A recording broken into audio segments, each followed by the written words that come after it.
दोस्तों, मैं आपके सामने लेके आया हूँ फर्स्ट सेमेस्टर सामान्य हिंदी का एक बहुत ही महत्वपूर्ण लेक्चर, जिसमें हम एग्जाम में आने वाले सभी क्वेश्चनों को अच्छी तरह से पढ़ेंगे, जैसे संक्षेपण, पलवन, संज्ञा, सर्वनाम, विशेषण, समास, निबंध एंड पत्र लेखन इत्यादि। तो हम स्टार्ट करते हैं अपनी ऑनलाइन क्लासेज में। सबसे पहले पढ़ेंगे संज्ञा। संज्ञा किसे कहते हैं? संज्ञा कहा जाता है किसी व्यक्ति, वस्तु, स्थान, जाति, गुण, भाव या स्थान के नाम को ही संज्ञा कहते हैं। जैसे मनुष्य, जयपुर, भारत, बचपन, मिठास, किताब, टेबल, वस्तु आदि। ये संज्ञा तीन प्रकार की होती है: व्यक्तिवाचक संज्ञा, भाववाचक संज्ञा और जातिवाचक संज्ञा। क्या होती है? जो शब्द केवल एक व्यक्ति, वस्तु, स्थान का बोध कराते हैं, उस शब्दों को क्या कहते हैं? व्यक्तिवाचक संज्ञा। जैसे एग्जाम्पल, भारत क्या एक स्थान है। व्यक्तिवाचक संज्ञा के और एग्जाम्पल देखते हैं हम, जैसे किताब, सुरेश, रमेश, ये सभी व्यक्ति आदि। जैसे एग्जाम्पल है, रमेश बाहर खेल रहा है। सेकंड है जातिवाचक संज्ञा। जातिवाचक संज्ञा किसे कहते हैं? जो शब्द किसी व्यक्ति, वस्तु या स्थान की संपूर्ण जाति का क्या है? संपूर्ण जाति का बोध कराता हो, उन शब्दों को जातिवाचक संज्ञा कहते हैं। जैसे एग्जाम्पल लेते हैं, एग्जाम्पल का है गाय। गाय क्या है? संपूर्ण जाति, संपूर्ण जाति का एक शब्द है, जैसे गाय, जानवर, चिड़िया, प्राणी आदि। थर्ड नंबर आता है क्या? भाववाचक संज्ञा। भाववाचक संज्ञा क्या होती है? जो शब्द किसी जाति या पदार्थ की अवस्था, दशा या भाव का बोध कराता हो, उन शब्दों को क्या कहा जाता है? भाववाचक संज्ञा कहते हैं। जैसे एग्जाम्पल लेते हैं। नेक्स्ट क्वेश्चन है क्या है हमारा? सर्वनाम किसे कहते हैं? इसके प्रकार एंड समझाइए। सर्वनाम की परिभाषा क्या होती है? संज्ञा के स्थान पर आने वाले शब्दों को क्या कहा जाता है? सर्वनाम कहा जाता है। जैसे एग्जाम्पल है तुम, हम, आप और उसका इत्यादि एग्जाम्पल है। सर्वनाम दो शब्दों से मिलकर बना होता है, जैसे सर्व प्लस क्या है? नाम। सर्वनाम कितने प्रकार के होते हैं? सर्वनाम 6 प्रकार के होते हैं। तुम 6 है जो आपके सामने स्क्रीन पर है: पुरुषवाचक, अनिश्चयवाचक, प्रश्नवाचक, निजवाचक, निश्चयवाचक और क्या है? संबंधवाचक। तो प्रथम क्या है हमारा? पुरुषवाचक सर्वनाम। जो सर्वनाम तो उत्तम या अर्थात बोलने वाला, मध्यम पुरुष सुनने वाला और अन्य पुरुष जिसके बारे में बात की जाना। एग्जाम्पल है उसने, वह, हम, तुम। नेक्स्ट क्या है हमारा? निश्चयवाचक सर्वनाम। जिस सर्वनाम में पास या दूर किसी व्यक्ति या वस्तु के बोध हो, वह क्या कहलाता है? निश्चयवाचक या संकेतवाचक सर्वनाम भी कहे। जैसे यह मेरी क्या है? पेंसिल है। तो हमारा अनिश्चयवाचक सर्वनाम, जिस सर्वनाम में किसी निश्चित व्यक्ति या पदार्थ का बोध न हो, उसे क्या कहा जाता है? अनिश्चयवाचक सर्वनाम। जैसे एग्जाम्पल है कोई, कुछ, किसी। जैसे बाहर कोई है। अतः हमारा संबंधवाचक सर्वनाम, संज्ञा के स्थान पर आने वाले जिन शब्दों से संबंध का क्या हो? प्रकट हो, भाव प्रकट हो, उससे क्या कहा जाता है? संबंधवाचक सर्वनाम। जैसे एग्जाम्पल देखते हैं हम, जो कार मांगी थी यह वहाँ है।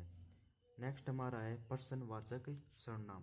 प्रश्नवाचक सर्वनाम के बारे में हम देखते हैं, जिस सर्वनाम शब्दों से किसी पर्सन का क्या हो? मेन पॉइंट क्या है? पर्सन, जिसमें पर्सन का बोध होता हो, उसे ही प्रश्नवाचक सर्वनाम कहते हैं। जैसे एग्जाम्पल है आप कौन है।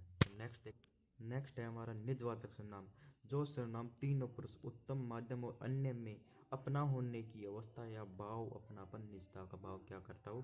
प्रकट करता हो, उसे क्या कहा जाता है? निजवाचक सर्वनाम। जैसे एग्जाम्पल है आप अपना काम स्वयं कर लेना। इसमें आप भी आ गया, अपना भी आ गया। टॉपिक है हमारा मुहावरे और लोकोक्तियाँ। अपने मुँह है मियाँ मिट्ठू बनना, अपनी प्रशंसा स्वयं करना। एग्जाम्पल आप देखते जाना इनके। अक्कल पर पत्थर पड़ना, कुछ समझ में न आना। नेक्स्ट है आस्तीन का सांप होना है, अर्थात कपटी मित्र होना, अर्थात अयोग्य व्यक्ति को किसी महत्वपूर्ण वस्तु प्राप्त हो जाना। कोल्लू का बैल होना, अत्यंत परिश्रमी होना, घोड़े बेचकर सोना। नेक्स्ट है दांतों तले अंगुली दबाना, आश्चर्य प्रकट कर। नेक्स्ट हमारा मुख्य टॉपिक क्या है? संक्षेपण। ये लगभग आपके 10-15 नंबर में आता है संक्षेपण। पद्यांश के मूल पाठ या भावार्थ का उसमें बिना परिवर्तन के लगभग 1/3 भाग शब्दों में लिखकर उसका सार लेखन करना ही उसका क्या कहलाता है? संक्षिप्तीकरण कहलाता है। तो संक्षिप्तीकरण के कुछ सामान्य नियम है जिसे हम देखते हैं। यह क्या है, अनुच्छेद के भावार्थ का स्वतः पूर्ण पाठ होता है। लगभग क्या होता है, ये 1/3 भाग होता है, 1/3 भाग होता है।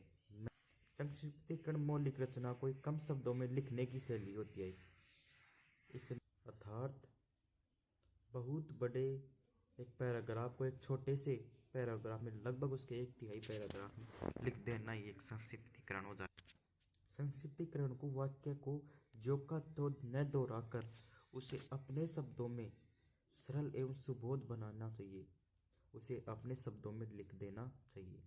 नेक्स्ट टॉपिक है पलवन, जो क्या है, सका ठीक विपरीत है। क्या है, पलवन। पलवन में क्या होता है, जो गागर में भरे उस सागर को क्या निकाला जाता है, बाहर निकाला जाता है। अर्थात एक छोटे से पैराग्राफ को उसे पूर्ण रूप से समझाकर एक बड़े पैराग्राफ में उसे व्यक्त किया जाना, ये पलवन कहलाता है। पलवन के नियम क्या है, पलवन या वर्गीकरण, इसके नियम हमारे भाव विस्तार अथवा वर्गीकरण में किसी निष्कर्ष वाक्य या सुक्ति वाक्य में संबंधित विचारों अथवा भावों को प्रस्तुत किया जाता है। उक्ति अथवा कथन के आशय को प्रकट करने वाले दूसरे तथ्यों को विस्तार पूर्वक प्रकट करना। इसके और नियम देखते हैं हम। वर्गीकरण की भाषा क्या होनी चाहिए, सरल एवं सुबोध होनी चाहिए। भाव विस्तार में शब्दों के अर्थ लिखने की आवश्यकता नहीं होती, न ही अनावश्यक असंगत तथ्यों को दोहराना चाहिए। इसे अपनी पल क्या है, इसे पलवन का, मन के हारे हार है मन के जीते संपल है, मन के हारे हार है मन के जीते जीत।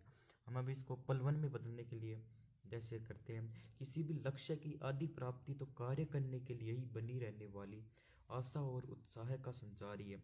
जब मनुष्य अपने लक्ष्य में, अपने मन में लक्ष्य की प्राप्ति के लिए संकल्प लिए चलता है, तब मार्ग में आने वाले बाधाओं तकलीफों का प्रभाव कम होता रहता है, क्योंकि उसके मन में,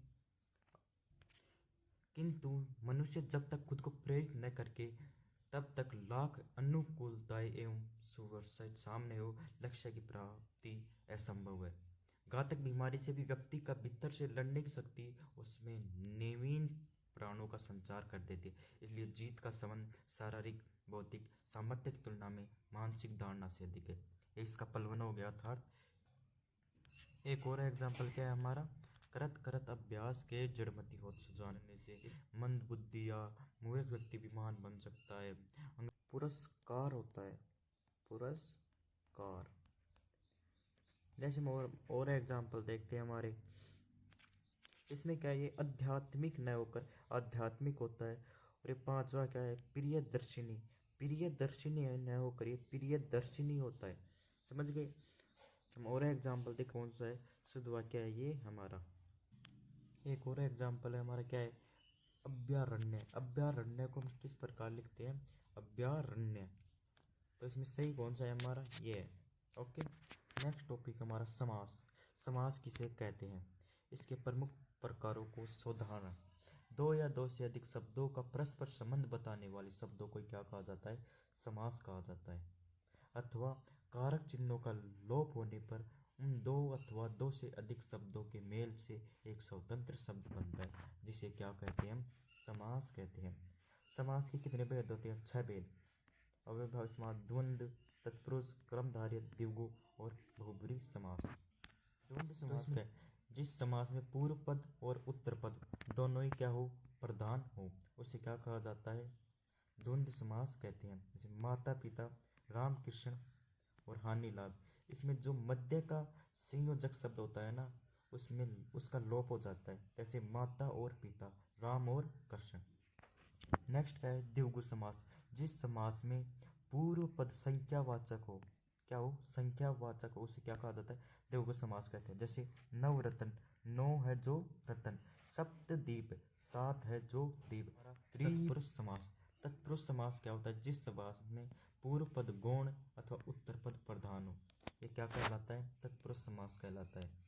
जन्म से जात, जन्म जात, मुँह से मांगा, मुँह है मांगा, गुण से हीन, क्या है, गुणहीन। इसके एग्जाम्पल देखते हैं, जैसे प्रेम सागर, अर्थात प्रेम का सागर। राजकुमार, राजा का बेटा अर्थात कुमार। भारत रत्न, भारत का रत्न क्या होता है, भारत रत्न होता है। इसी प्रकार अधिकरण तत्पुरुष है, जिसमें क्या होता है, मैं पेपर का लोभ हो जाता है। नेक्स्ट देखते हैं हम कर्मधारय समास, जिस समास में पूर्व पद विशेषण और उत्तर पद क्या हो, विशेष्य हो, कर्मधारय समास कहलाता है। इस समास में भी उत्तर पद प्रधान होता है। नील कमल, पिता अंबर, चंद्रमुखी। हमारा अव्यवभावी समास, जिस समास में पूर्व पद अव्यव हो वह क्या कहलाता है, अव्यवभावी समास। यथास्थान, यथास्थान में क्या है, यथा क्या है, अवयव है। आजीवन, आजीवन में इसी प्रकार। प्रतिदिन, तो इसमें क्या है, प्रति क्या है, एक अवयव है, इसलिए इसे क्या कहा जाता है, अव्यवभावी समास। नेक्स्ट देखते हैं हम बहुव्रीहि समास, जिस समास में दोनों पदों के माध्यम से एक विशेष तीसरे अर्थ का क्या होता है, बोध होता है। जैसे नीला है जिसका कंठ क्या कहलाता है, शंकर। लंबोदर, लंबा है जिसका उदर वो क्या होगा, गणेश। इसी प्रकार गिरिधर, जैसे 10 है जिसके आनंद, दशानन अर्थात रावण क्या हो गया, रावण हो गया। नेक्स्ट टॉपिक क्या हमारा, विशेषण। विशेषण किसे कहते हैं, संज्ञा या सर्वनाम की विशेषता बताने वाले शब्द विशेषण कहलाते हैं।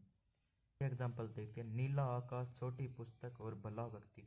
विशेषण क्या होता है इसमें, जिस शब्द की विशेषता बताता है। जैसे आकाश क्या, इसमें एक विशेषण है, वह शब्द विशेष्य कहलाता है। नीला इसमें विशेष्य हो गया। विशेषण कितने प्रकार के थे, विशेषण को मुख्य रूप से 5 प्रकार में बांटा जाता है। गुणवाचक, संख्यावाचक, परिणामवाचक, संकेतवाचक और एक व्यक्तिवाचक। नेक्स्ट विशेषण, संज्ञा या सर्वनाम के गुण, दोष, रूप, रंग, आकार आदि का बोध कराता है, वह क्या कहलाता है, गुणवाचक। पुराना कमीज, काला कुत्ता, मीठा आम। नेक्स्ट हमारा संख्यावाचक विशेषण, ऐसे शब्द जो किसी संज्ञा या सर्वनाम की अनिश्चित और क्या निश्चित संख्या के बारे में बताता हूँ। 2 प्रकार के क्या होते हैं, निश्चय और अनिश्चय। एक, दूसरा, तीनों, चौगुना आदि, कई, कुछ, बहुत, कुछ, ये क्या हो गए, अनिश्चयवाचक सर्वनाम के। परिमाणवाचक, परिणामवाचक के 2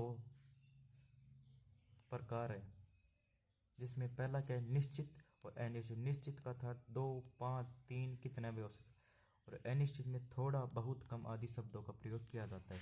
नेक्स्ट हमारा क्या है, संकेतवाचक शब्द जो सर्वनाम या किंतु वाक्य में किसी विशेषण, किसी संज्ञा की विशेषता प्रकट कर रहे हो, संकेतवाचक विशेषण कहलाते हैं। इस गेंद को मत फेंको, उस पुस्तक को मत पकड़ो, इसके क्या हो गए एग्जाम्पल। विशेषण का लास्ट प्रकार है वो क्या है, विशेषण का लास्ट प्रकार व्यक्तिवाचक विशेषण। ऐसे शब्द जो मूल रूप से किसी व्यक्ति संज्ञा है अर्थात किंतु वाक्य में विशेषण का कार्य कर रही हो, वह व्यक्तिवाचक संज्ञा जो वाक्य में क्या विशेषण का कार्य कर रही हो, व्यक्तिवाचक विशेषण कहते हैं। जैसे बनारसी साड़ी, कश्मीरी सेब और बीकानेरी। नेक्स्ट क्या है हमारा निबंध टॉपिक, जिसमें हमने कुछ मोस्ट निबंध लिए हैं। आतंकवाद एक समस्या, महिला सशक्तिकरण, शिक्षा का उद्देश्य, भारतीय संस्कृति के मूल तत्व। हमें इनमें एक देखते हैं, जैसे महिला सशक्तिकरण का वर्तमान स्वरूप। जैसे मोस्ट इसमें हम दिखाते हैं आपको